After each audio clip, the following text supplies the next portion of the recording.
Hello everybody, Zeno here, and actually I'm not here. What the heck? Well, I'll be here in a second, but we're going to talk about that awesome new unveil for Unreal Engine 5. And as I talk about that, I do just want to say I got the perfect shirt for this. It was demonstrated on the PlayStation 5. It is very interesting, and I find it highly, highly fascinating. So let's talk about it. First things first, it's a completely new version. We've been on Unreal Engine 4 for the later half of 7 years, so I guess it was time for a new version. I didn't know they were going to make a new one. I thought they were just going to keep iterating on 4 until the end of time, almost kind of like how Windows is planning to update Windows 10 for the end of time until they don't. But Unreal Engine 5 came out of nowhere, and they have a whole bunch of new technologies that it's going to make video games and like the ability to make CG movies and make video games almost like incomprehensible in terms of asset quality because asset they're implementing a whole bunch of new features that are able to use film quality models like you see in like Pixar films or like those Sony Illumination Entertainment, a whole bunch, just movie CGI quality assets to be ported directly in because they have this new, I think they call it nanite. It's a bunch of technologies that let you bring it in and render it dynamically, and it changes the polygon count almost like in real time. And it allows you to not have to optimize what you're doing so much, so you can spend more time making the model pretty and then just import it in and let the nanite technology do its thing so you can just get to the game and play it. Now, watching the demo, and I think I was looking into some information about the resolution and how it was played, but they said they were using full quality assets to pull into their demo, which I'm not going to show any footage of because everybody else on YouTube's already reused that footage, and I'll just post the link to the description so you can watch it in 4K instead of my stupid version of it. But they used the full version of the assets there, and I think they ran it at 1440p at 30 FPS, which is a huge hit to performance compared to our current consoles. But that is amazing considering the fact that they are using full on filmographic. I can't even comprehend it. I'm so excited to see that we actually have this technology now because it was only a matter of time. And I thought with ray tracing technology being finally implemented into video games, we were going to see something like this soon, but I didn't know it was going to be something this soon. And hopefully, a whole bunch of other companies can adopt this type of rendering technology. So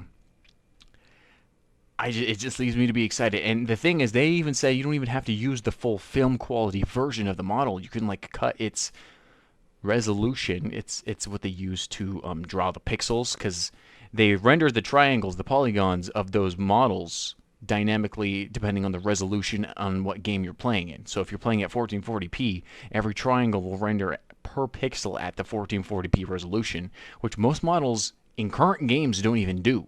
They do it like to every 12th or whatever because it changes with the camera and it's just one model and it has to LOD constantly. With this new technology, LODing will become a thing of the past because that model will just change dynamically as it gets further away from the camera because it doesn't need all the triangle information because it's only pulling at it at that pixel density. So everything auto optimizes itself pretty much, which is that's nuts. It's as as somebody who wanted to get into 3D modeling, I haven't yet. I've been working on it, but now the fact that I know if I use this technology, and I don't know if Unreal Engine 5 will be free like 4 was, so I can just, jump into the game development with it, but that would be so fun to just pull assets. I mean, you could buy those asset packs all over the internet that are film quality, and they'll be ready to go. You can just edit it, chop it up, put it in the game, and the Unreal Engine will figure it out for you.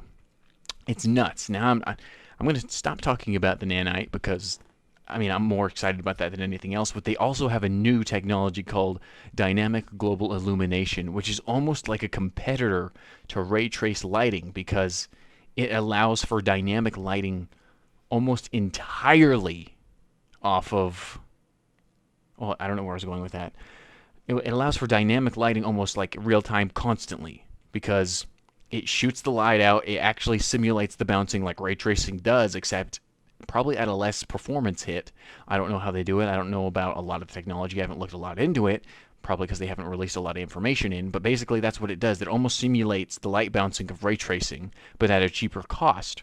And it keeps things dynamic. So in the demo, when you see like a whole bunch of rocks or the temple kind of cave in on itself and then the sun shines through, there's no like scripting that has to be done for that to actually look realistic. It just happens. And honestly, I thought we were going to have stuff like that probably 5 years ago, but with how the Xbox One and PS4's technology really held us back on that, it's nice to see something like that be finally adopted, because now lighting won't have to be so tricky anymore, except for volumetric fog. I don't know how they have to do that with global illumination. Usually it'll probably do that by itself. But it's just making game development a lot easier and easier and easier to make it good. So, or convincing, I should say. I don't know, good isn't the right word.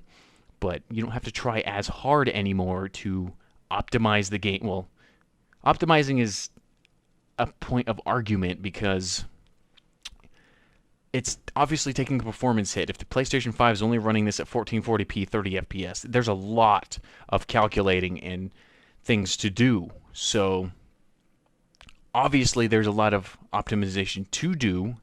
I mean, back what I was saying at the beginning of the video, they don't have to use the full asset quality. They could probably cut the polygon count in half for that model and then import it into the game, and it would still look beautiful and fantastic, and then they could bump the resolution up. But with this new technology, with how far we've already come with it, this is something that's just going to make making the models, it's going to cut down on production time because you don't have to make 6 different versions of the models, so when you're at certain points of the camera, it'll still run the game at a consistent frame rate anymore. You don't really have to think about that anymore. You just put it in the level, in your level editor or whatever you're doing, in the map creator or whatever you really want to call it. It's called multiple things. Place it there and forget about it. And that's awesome, because even when I was learning models, that was one thing I was a little baffled on how to do correctly, because it's like I don't want it to look like it pops in. Models pop in and out of low quality and high quality all the time. I wanted to look as convincing as possible. I'm kind of OCD about that. When I see games like Ark or like The Division or Fallout or anything pop with models randomly, it destroys immersion. And with this, it's just going to feel like a seamless world.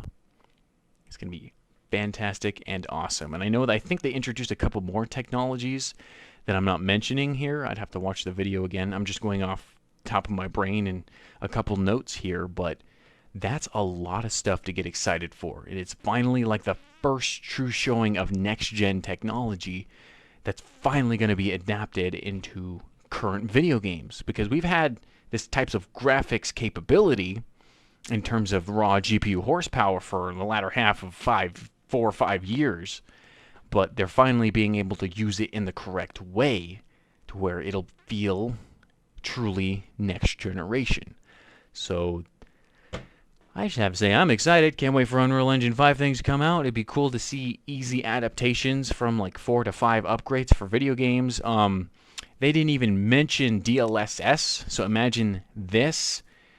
The PC port of any Unreal Engine 5 game having full support for DLSS, so you can use those high-quality film models without a performance loss, because you'd be AI upscaling it to 4K anyway. So you'd have plenty of GPU horsepower to make it render faster and higher resolution. So this is just overall very exciting news. What do you guys think about it? You don't have to. I'm just doing that whole YouTube spiel where they try and get some of that engagement. You know how it all goes down. You can't even hide it anymore. But it's exciting, and it'd be nice to hear what everybody else thinks about it, because I've only seen other people's comments. I haven't really interacted with them. Nobody else I know in real life knows about this yet, and it's so new and so amazing. Anyway, Zeno's out of here. I'll see you guys on another video. Hopefully maybe something a little less vloggy. But anyway, see ya! Oh no, I knocked over my monitor! No!